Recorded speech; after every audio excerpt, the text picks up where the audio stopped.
am Patricia Urquiola. I'm a designer and an architect.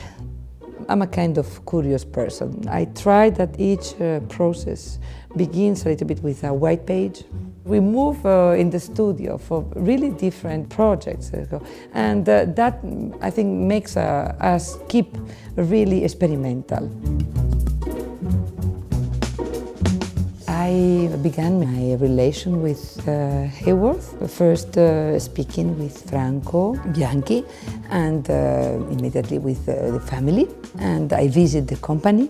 That for me is very, very important to understand how are the relations, for what we could add, we could cross, a kind of crossover of ideas. Neocon this year for me is just a first approach.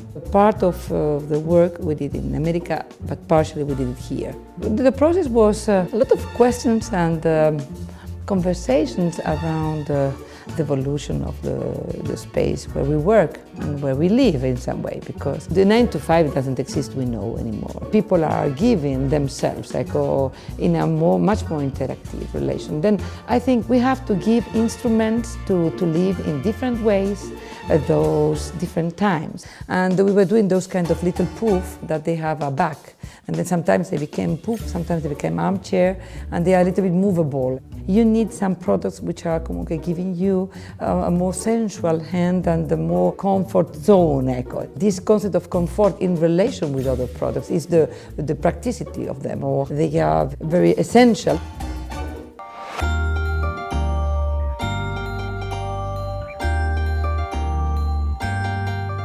We are studying a concept of panels, and we are introducing these first ones that they are all done in polyester. It's a kind of sandwich with different layers, but they are all done with the same material at the end. Then in the day you have to dismantle them.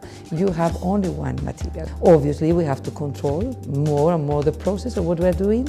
We have to be more concerned that what we put on the market is going to be there and is going to have a life, because if not we are in a sea of problems. I think our way of producing tools is changing, obviously, but it's going to change more and more. Some interest, new poetics that come from new technologies, and the 3D printing demonstrate this, or the way that many digital and many new machines we have, they give you new approaches to create series. I think in the future we are going to be much more artisan digital producers, Then why not to intuit this and to introduce that in the way we approach our conversations and our work with industries? I think that's a good attitude to keep young in your work.